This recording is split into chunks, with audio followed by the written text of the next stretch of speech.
सच्चिदानंद धाम धनी की जय। परमादरणीय सुंदर साथ जी, कल का प्रसंग में मैंने ये 108 प्रकरण का एक बैकग्राउंड भाव हमने प्रस्तुत की थी।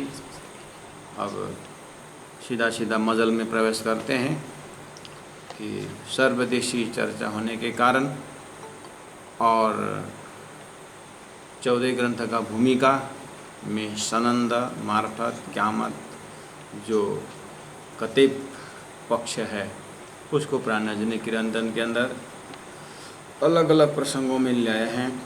तो यहाँ भी वही एक उसी प्रसंग का एक प्रकरण हम श्रवण कर रहे हैं।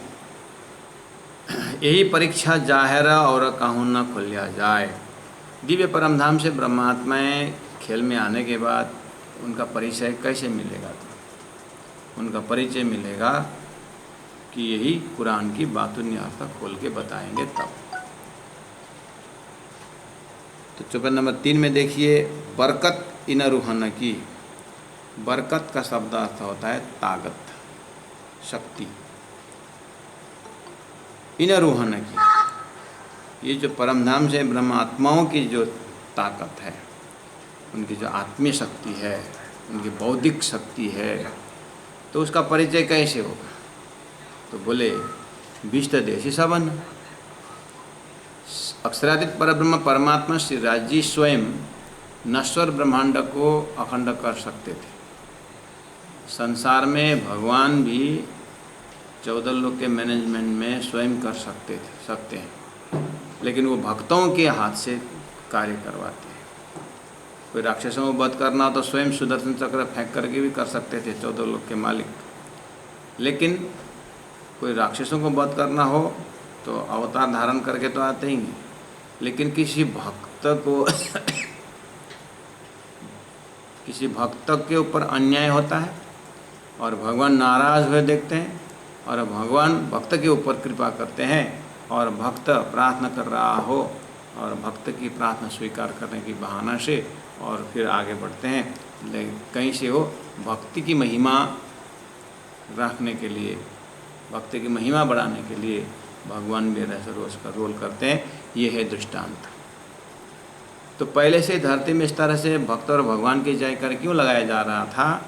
यहाँ पर परमधाम के आशिक और मासुक का जो संबंध को यहाँ पर ब्रह्मात्माओं जो आशिक हैं उनके माध्यम से 14 लोग जड़ चेतन को मुक्ति दिलाने का प्रसंग जो है यहाँ पर आता है।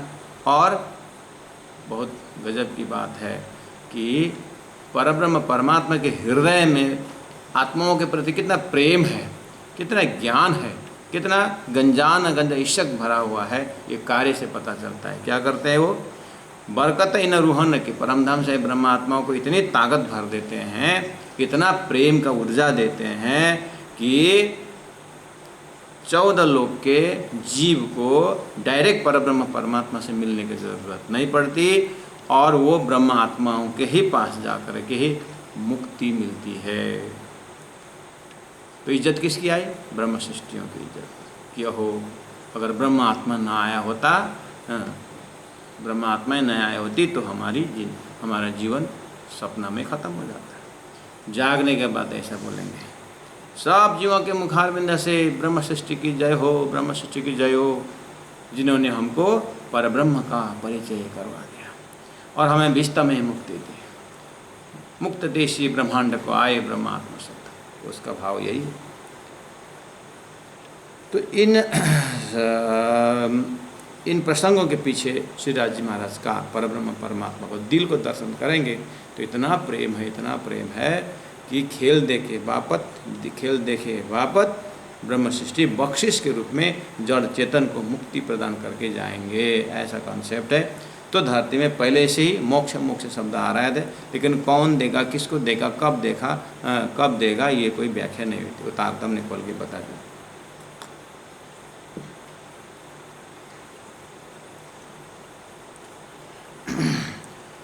और विष्टा तो देशी जीवों को, जड़ चेतन को, उसमें जड़ को तो बेचारा स्वतः प्रकृति उसको तो देना ही है, लेकिन परमात्मा ने जीव को प्रमोशन दिया हुआ है और अंतिम ज्ञान एव ही कैवल्यम, ज्ञान से ही मुक्ति हो। तो कौन सी किसकी ज्ञान? सृष्टि में परब्रह्म परमात्मा का ज्ञान को जीवों को जानना होगा, पकड़ना होगा ब्रह्म सृष्टियों का चरण, और ज्ञान परब्रह्म परमात्मा को ही रखना होगा। अच्छा, अर्थात वो अद्वैत परब्रह्म परमात्मा के बीच में श्यामा जी महारानी, परम धाम के ब्रह्म आत्माएँ, राज जी महाराज, इस विषय में तारतम्य टर्मिनल तो जाना ही होगा, लेकिन उनको मोक्ष प्रदान करेंगे ब्रह्म आत्माएँ। इससे किसका सम्मान बढ़ा? ब्रह्म सृष्टि का। सबके मुख से यश, पहले बोला था अभाविनो भविष्यन्ति मुनयो ब्रह्म रूपिणः, उस समय में कहा था कि यत् पूजा प्रभावेन व जीव सृष्टि उद्धारणम, जीव सृष्टि की उद्धार ये ब्रह्म मुनियों के हाथ में होगा, हे जन्मेजय राजा करके व्यास जी ने बताया हुआ है। इसका मतलब पहले से ही ब्रह्म सृष्टि की इज्जत सम्मान संसार में फैल गया है कि ब्रह्म सृष्टि के हाथ में जीव की मुक्ति स्थान है। तारतम्य न जानती सच्चिदानंद लक्षणम, ये सच्चिदानंद लक्षण को तो तारतम से ही जानना होगा। इसीलिए धनी ने ब्रह्म सृष्टियों की जो है महिमा धरती में बिखर दिया है। अब कैसे मुक्ति देंगे जीवों को? बोले ले दे हिसाब फजर। शास्त्रों में कहे प्रमाण कब से चल रहे थे कि एको ब्रह्म द्वितीयो नास्ति, ब्रह्म एक है, तुम उसी पर चलो। गीता में अनन्य चिंतन मामे जना पर्युपासते, अनन्य भक्ति के द्वारा तुमको मोक्ष मिलना है। तो शास्त्र में शब्द आया था लेकिन कर नहीं पा रहे थे, और मुश्किल से यही निर्णय करना है आज जीवों को कि शास्त्रों में क्या कहा है। तो जब शास्त्रों का कितना माना कितना नहीं माना, विधि निषेध सब सारी चीज़ें, इन सब को, संस्कार को, इनको पाप और पुण्य को देखते हुए, इनका दिल की सफाई को देखते हुए, इनके अंतर आत्मा की सफाई को देखते हुए ले दे हिसाब फजर को। और ये तो शास्त्र पक्ष से, कुरान पक्ष में भी मोहम्मद ने डायरेक्ट कहा है कि मेरे कहे प्रमाण चलोगे तो खुदा आएंगे 1000 साल बाद, तो एक नमाज को 1000 गुना फला देगा, और मेरे कहे प्रमाण नहीं चलोगे तो 1000 गुना दोजख भी देने में भगवान खुदा हिचकिचाएंगे नहीं। तुम लोग ध्यान रखना है। इस तरह से प्राण जी महाप्रभु याद दिला रहे हैं कि ले दे हिसाब फजर की, फजर को ले चल सिरुहे वतन। इस तरह से उनको अगर पाप अभी तक कुछ पुण्य नहीं कमाया है, तारतम के पात्र नहीं बने हैं, तो उनको और धरती में परिश्रम करवा के, उनको वैराट का ज्ञान दे करके पवित्र बनाते हुए, फिर जैसे तारतम्य आएंगे, अक्षरातीत परब्रह्म परमात्मा का धाम स्वरूप लीला को व्याख्या करके, नया अंकुर भर करके ले चले से रूहें वतन। ये ब्रह्मात्माएँ इन जीवों को विश्त में, विश्त भी एक वतन है, और वहाँ उनको मोक्ष दिला करके फिर उसके बाद ब्रह्मात्मा अपने परम धाम में वहाँ उतरेंगे, परम धाम में उठेंगे। अब क्या हुआ? विश्ता में जितने भी आत्माएं अखंड हो गए, वो इतना आनंद, हम तो कब से जन्म मरण के चक्कर में फंसे हुए थे। अच्छा हुआ कि ब्रह्म सृष्टियों के प्रसाद से हमको विश्ता मिल गया, आनंद मिल गया। इस तरह से अब क्या हुआ? संसार में जब तक ब्रह्म सृष्टि आएंगे, इनके गुणगान तो गाएंगे। सृष्टि उठने के बाद भी अखंड नूरी एरिया, बेहद एरिया में ब्रह्म सृष्टियों के गुणगान यत्र तत्र गाया हो जाता है। अब ब्रह्म सृष्टि को पता चलेगा कि अक्षरातीत परब्रह्म परमात्मा वास्तव में क्यों मासूक थे, वास्तव में मासूक होते हुए भी हमें मासूक बना के आशिक क्यों बने। आज पता चला कि वो हमको कितना चाहते हैं, हमारे ऊपर कितना प्रेम करते हैं। उनके प्रेम के आगे तो हमारा प्रेम कोई जगह ही नहीं है। आज शर्मिंदा होना पड़ेगा जब हम जाएंगे परम धाम में, या आज हृदय में जो राजी महाराज हैं उनको आत्मसात करेंगे तो हमें जो है बहुत ही शर्मिंदा होना पड़ेगा। बहुत तुजुक दिखाया हमने, बहुत ही अपना अहंकार को पुष्टि किया, अहंकार को दिखाया, स्वाभिमान को दिखाया, हमारा प्रेम ज़्यादा। आज पता चला कि प्रेम किसका जब है। ले दे हिसाब फजर को ले चलसी रूहें सबन। इन चौपाई के बैकग्राउंड पीछे आप देखेंगे राज जी महाराज की कृपा ब्रह्म सृष्टि के ऊपर, और प्रत्येक जड़ चेतन ब्रह्म सृष्टि को गुण गा रहे हैं। और ये गुण गवाने की जो प्रक्रिया है राज जी महाराज ने करवाई, इसमें प्रेम का ही दर्शन हो रहा है। मुझे भेजा काशित कर, मोहम्मद साहब जाते जाते उन्होंने कहा कि मुझे भगवान परमात्मा खुदा ने भेजा काशित कर, पत्र भाग बना करके मुझे भेजा। मैं ले आया फुरमान, जो कुरान जो है उनकी चिट्ठी है, और उन चिट्ठी भेजी, हमने ले आकर के दुनिया को पढ़ा दिया, दिखा दिया। तो कितना अच्छा भाव है कि स्वयं मोहम्मद के शब्दों में भी मैं गया, मैंने लिया, ऐसी भाषा नहीं बोले हैं। यहाँ मैं का कोई जगह नहीं है। यहाँ जो है मैं ले आया फुरमान, मतलब मेरे माध्यम से फुरमान आया है, खुदा ने भेजा है, मैं संदेश भाग। जब हम इस तरह से ऋषि महर्षियों ने जो ग्रंथ दिया है, जो भी धर्मशास्त्र ग्रंथ है, उसके ऊपर सम्मान दृष्टि रखना होगा। धनी ने कहा है, जिन जानो शास्त्रों में नहीं है, शास्त्रों में सब कुछ, पर जीव सृष्टि क्या जाए जिनकी अकल कुछ। शास्त्र कलाम अल्लाह या हदीस शास्त्र पुराण या वेद ये सुख मोमिन हकरसन का भेद, इन जम सभी शास्त्र है। शास्त्र हमारे लिए जा कारण खेले शास्त्र भी देना कारण। तो शास्त्रों का संसार सदगुरु, जो सदगुरु ही वही है जो शास्त्र ले चले सदगुरु से। इसलिए तारतम्य सिद्धांत में शास्त्रों को बहुत ही सम्मान दिया। तो बाहर भी लोग शास्त्रों को सम्मान देते हैं, लेकिन वो सिर में लेके चलते हैं। शास्त्र में जो कहा हुआ वो नहीं मानते, लेकिन बाहर से हम एकदम गले लगते हैं, रोते हैं, पूजा करते हैं, लेकिन कहना नहीं मानते। प्रणय जी कहते हैं, हमारा मानना भले ही सिर में हम न लेके चले, लेकिन हम हाथ में लेके चलेंगे, लेकिन सम्मान के साथ कि इन्होंने हमें दिव्य परम धाम का संदेश यहाँ पर ले आए हैं, इसलिए हमारा साक्षी ग्रंथ है। इस भाषा को प्रयोग करेंगे। तो मुझे भेजिया काशित कर, मैं ले आया फुरमान, यही जानो तुम तहकीक, यही जानो तुम तहकीक मतलब निश्चित करके जानो, दिलसों यकीन आन, दिल में बहुत विश्वास लेके आओ, हे ब्रह्मात्माएं, कि ये कुरान जो है हमारे वास्ते है, ब्रह्म सृष्टियों के वास्ते हैं। ये कोई संसार बढ़ाना, सही संसार फैलाना, लूटना पीटना, इसके लिए कुरान नहीं आया है।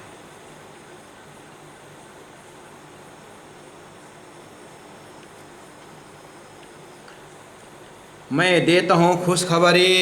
मोहम्मद साहब ने अपने ज़माना में पूरा चिल्ला चिल्ला के कहा, ये दुनिया वालों, मैं देता हूँ खुशखबरी। I am giving you good news. जो रबानी अरवाह हैं, जो रब परमात्मा के धाम से आने वाले ये आत्माओं, मैं आपको खुशखबरी देता हूँ। 1000 साल पहले ही मोहम्मद ने ऐसा कहा।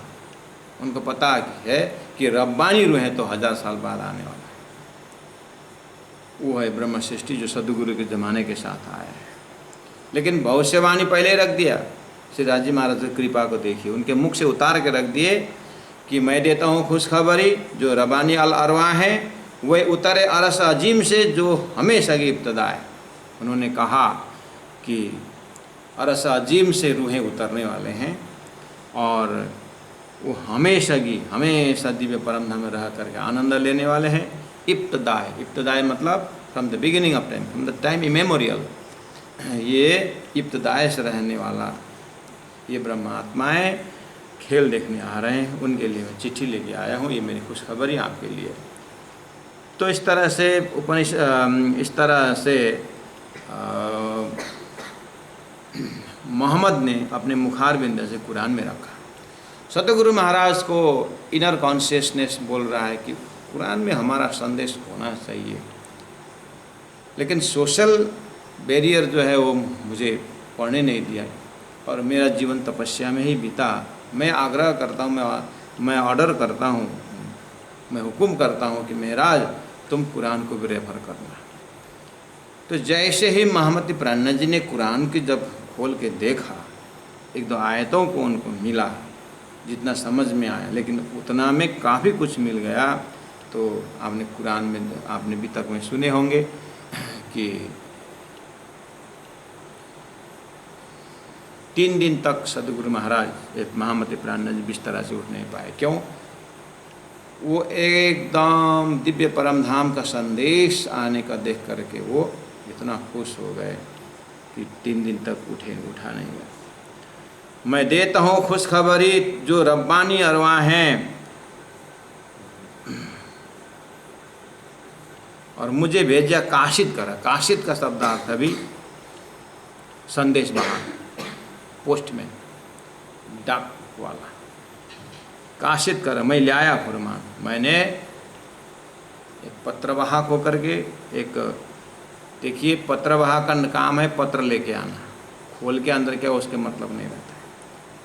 ऐसे ही मोहम्मद साहब ने चिट्ठी लेके आई और वो चिट्ठी की जो है भाव महमती प्राणा जी के लिए था। मैं देता हूँ खुशखबरी जो रब्बानी अरवाह हैं, वे उतरे अरस अजीम से। अरस का अर्थ धाम, अजीम मतलब सर्वोत्तम। तो हिंदू शास्त्र में परम धाम जिसको कहता है वो अरस अजीम कहता है। जो हमेशा की इब्तदा है, हमेशा की अखंड रूप से इब्तदा है, पूरा कि शुरुआत से, मूल से ही। रसूल कहे मैं आखिरी, मेरे पीछे ना आवे कोई। रसूल ने कहा कि 1.25 लाख पैगंबर के बाद मैं अंतिम पैगंबर हूँ। मोटा मोटी में 1.25 लाख कहा जाता है, लेकिन 1,25,000 के दम में 1,20,000। तो 1,20,000वां जो है रसूल मैं हूँ, मेरे पीछे कोई नहीं आवश्यक। अब क्या बोलते हैं आगे? रसूल मैं उतरे अरस अजीम से, वो हमेशा की इब्तदा है। रसूल कहे मैं आखिरी, 120 में मैं आखिरी हूँ, मेरे पीछे कोई नहीं आवश्यक। कौन आएगा? कया रू अल्लाह की आवसी और मेहदी इमाम सो। बस यही महमती प्राणा जी ने कुरान से लेने वाली बात इतने ही देखी कि मैं आखिरी हूँ, मेरे पीछे कोई आने वाला नहीं है। अब बस 2 ही स्वरूप आएंगे, जरी और मोती का पर्दा जो है वो अब खुलने वाला है। रू अल्लाह की आवसी, रू अल्लाह आएंगे और वही इमाम कहलाएंगे, अर्थात इमाम मेहदी का स्वरूप इसी के अंदर से आगे फैलाव होगा। तो क्या रू अल्लाह की आवसी। तो मोहम्मद साहब का भविष्यवाणी हमने सुना कि मेरे पीछे कोई नहीं आवसी, रू अल्लाह आवसी। इससे क्या थीम मिल रहा है? हमारे हृदय में और मजबूत होता है, और मजबूत होता है। जितना ज्ञान सुनते जाएंगे इतना हृदय में और उसका घर बनता जाता है, और इतना मजबूती आती है कि पूछिए मत कि माया कुछ नहीं बिगाड़ सकती। परम धाम जाने के लिए यात्रा पक्का हो जाती है विश्वास के बल पर, इश्क के बल पर, ईमान के बल पर।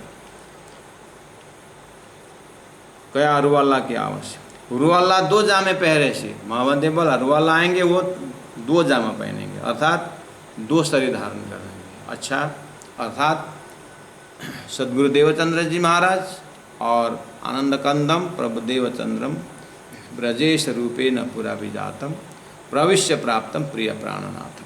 प्राणनाथ में प्रवेश होने की जो बात हुई नरवती आत्मा के अंदर, तो उसी को यहाँ पर मोहम्मद साहब पहले बताए थे कि रू अल्लाह को 2 जामे पहरे से, दूसरे ऊपर मुद्दार।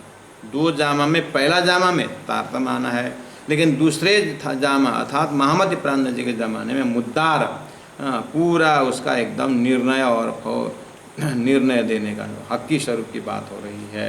तो महमती प्राणा जी 11 साल तक जैसे पन्ना रहे, हक्की स्वरूप में रहे और सबको अनाउंस करते गए, जिनको जो लेना है ले लो, देना है तो दे दो, और मेरी बात सुनना है तो सुन लो। अब मैं अंतिम बात कर रहा हूँ। इस तरह से प्राणा जी किरंतन के यत्र तत्र भी चौपाई में मिलती है। अंतिम अनाउंस के विषय में रू अल्लाह 2 जामे पहरसी, दूसरे ऊपर मुद्दार।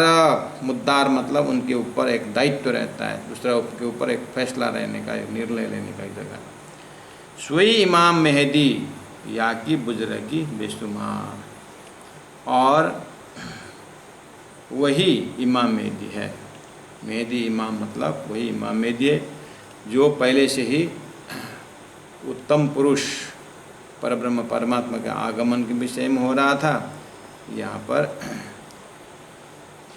दो जामे हकी स्वरूप मोहम्मद प्राण जी में आ रहे हैं। रुअल्ला के दो जामे पहरे सी, दूसरा ऊपर मुद्दा, ये दूसरा स्वरूप के ऊपर मुद्दा। कौन से में? दूसरा में, तीन में से। रुअल्ला दो में से, रुअल्ला दो जामे पहरे सी, दूसरे ऊपर मुद्दार। सोई इमाम मेहदी वही इमाम है या कि बुजर की बेशुमार। अब इमाम मेहदी के लिए कुरान में बेशुमार गुणगान गाया है, और कल के अवतार के लिए हिंदू शास्त्र में पद वही है, व्यक्ति वही है, लेकिन उनके अंदर अभी भी सार रूप में है कलमा का। लेकिन अब जैसे ही महामती प्राणनाथ जी के अंदर ये शक्तियाँ जैसे समावेश होते जाएंगे, उनको तारतम्य मिलता जाएगा और उनका सूक्ष्म शरीर उजाला होता जाएगा। रू अल्लाह दो जामे पैरसी, दूसरे ऊपर मुद्दारा, सोई इमाम मेहदी आके गुजरेगी बेशुमार। मैं आया हूँ अव्वल आखिर आवेगा खुदा है। मोहम्मद ने कहा कि मैं शुरू में आया हूँ, मैं आया हूँ अव्वल, मैं शुरू में, मोहम्मद साहब ने कहा मैं शुरू में आया हूँ, आखिर आवेगा खुदा है। आखिर कब? बोले एक दिन रब का दुनी का साल हजार। इस लॉजिक से 1000 साल बाद आखिर का समय है, वो आएंगे। काजी होए के बैठे सी आकर के निर्णय के आसन पर बैठेंगे और करशी सबों का जाए, सबको न्याय देते हुए अंतिम में ब्रह्म सृष्टि को भी न्याय मिलने वाला है। इस तरह से सुंदर साधु जी हमारा ये प्रसंग है किरंतन का। ये लंबा प्रोसेस है, तो सभी सुंदर साथ स्वाध्याय करते रहें और अच्छी तरह से मनन करें। ये मजल कठिन है और शब्दार्थ भी देखना होगा आपको। आगे जा कर के मार्फत भी चल रहा है, मार्फत भी इसी से खुलता जाएगा और धीरे धीरे आगे बढ़ेंगे। आज थोड़ा कुछ विशेष एक कार्य होने के कारण मैं अब अपने मजल को विराम देता हूँ। आधा घंटा समय आपके पास है। दिन में जो भी आपने चौपाइयाँ की, जो भी पढ़े उसको दोहराइएगा। और किरंतन ग्रंथ के साथियों से भी अनुरोध करता हूँ, कृपया आप जैसे मार्फत सागर में सुबह कितने रहते हैं, तो किरंतन में भी आप लोग उतना ही मेहनत करेंगे। इसीलिए कम मजल चलाते हुए हृदय को प्रकाशित कर रहे हैं। बोलो श्री प्राणनाथ प्यारे की जय। मैं आया हूँ अव्वल आखिर आवेगा खुदाए, काजी होए के बैठसी करसी सबों का जाए, करसी सबों का जाए। बोलो श्री